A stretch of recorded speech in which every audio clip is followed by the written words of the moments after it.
for me is a kind of an obsession. And it's not just, obviously, the main thing and the main goal is winning the cup. I mean, that is the dream all of us have, and I won the cup twice, but I want to win the cup with Italy and with LunaRossa. I don't consider the other two cups for me a gold yet. So I will be happy the day I will win the cup with the Italian flag and with LunaRossa. So that is the perception I have. But again, it's not in the revenge. I'm just try to work every day to be better and to try to, let's say, run this team in a better way. And obviously you will have moments super low and moments super high, so you need to try to make a straight line, no up and down, no, to try to get to the goal. But you need to have a crew that is starting well, that's the right call on the wind during the course, and a fast boat. It's very rare that there is an area where you can say, I don't train there. I'm used often a guy called Pareto. Pareto was saying that you need to be 80% on the 20% of the stuff that are important, and then leave the other one aside. So we are focusing on those 20% that make a difference. Basically, it's a crew training, boat speed, and handling. Those are the main one. The key point is, if I'm just a good sailor, I go out and I take 95% of the performance on the boat, but not able to transmit to the designer or the coach what is missing, what was my feeling, where they can improve, that 5% will be very hard to get. Vice versa, if I come on shore and say, okay, my rider was doing that because I think the problem was, then you speed up the process and you close the design loop, because design loop for us is simulation, a lot of computer tools. At one stage you need to design something, build something, put in the water. Then ideally you connect those 2 points, so you go back on the simulation with the feedback that you had in the water. And that way you can create a circle of design loop. If you miss this link, it's a loss of opportunity, because, okay, the designer can give you to you something new, but if they don't understand what you need, it's very hard for them.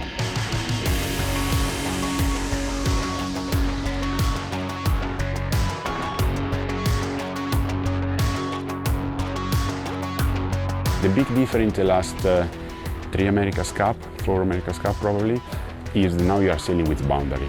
Boundary are 2 virtual walls that you have that keep basically between a kilometer or something like that, is 0.65 to 0.8 nautical mile, and you have to stay inside of that course. That take away the strategy. So in the past we was looking for better wind. Now that option is gone. You have to stay inside and make the fight, so the boat-to-boat game much harder, because you meet the other guys sooner or later. So that part is where probably my 7th Americascup is where the people need to get better in match racing, and you have a faster boat, but you need to, at some stage you will meet the other one. Now is the first Americascup where we are foiling boat that go 50 knots and you have big waves.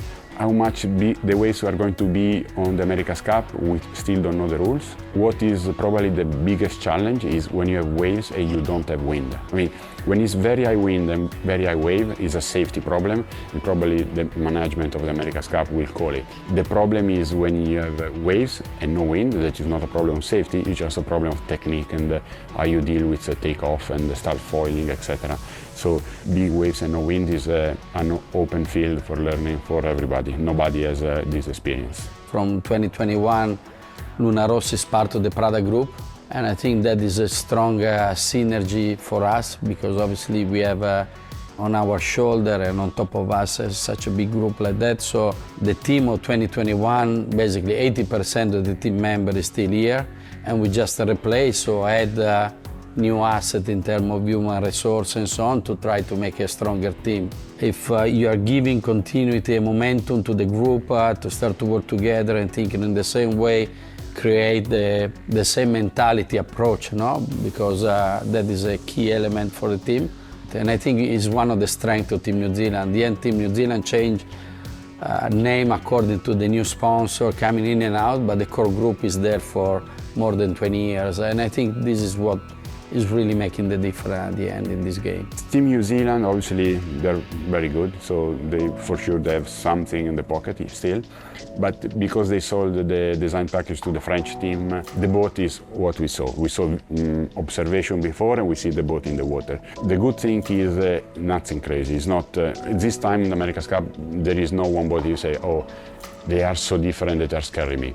They are all on the ballpark of what he was expecting. There is nothing that you say, I didn't thought about that and it will make the difference. Well, it started pretty easily. When I met Jean-Marc Montreux during one, I think was during a classic yacht race, we had a coffee and after 5 minutes we shake our hand and we had an agreement. Then the lawyer took a little bit longer to come up with the contract, but between the two of us, it's been super quick. We were in line in most of the point. I think one of the benefits of the partnership with Panerai is not just having a logo on the sales or wearing a watch. There is a lot of exchange from a technological point of view. It's really interesting to see how complexity there is in such a small piece of art, you know, because it's an handcraft piece of art.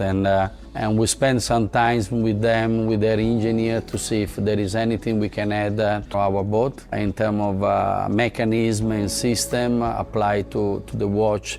We could apply to some of the system on the yacht, and also in terms of material. No? There has been an exchange of know-how between us and them, like the ceramic coating or the frame of the watch made in carbon fiber, which is being used during the construction of the boat. So it's a truly story, it's not just marketing. And I think this is one of the good things of the partnership between such an important brand like LunaRossa and Panerai. You know, it's not just display a logo on the sail, but it's also a real story to tell, and which is both of us are benefit of. I think 85% of everything which is in the boat is being built in Italy, and we try to use as much as possible Italian technology for two reasons. One, because we are Italian, we are proud to use Italian company, but also to keep the know-how in-house. No? The first 6-7 months of my time is actually been spent to go around Italy to find new company specialized in 3D printing or mechatronics, hydraulics, electronics, which are new to the nautical industry or to the Americascup industry. We've been able, with most of our supplier or our partner, to keep that in-house, and I'm pleased to them because is a strength for us to keep between us.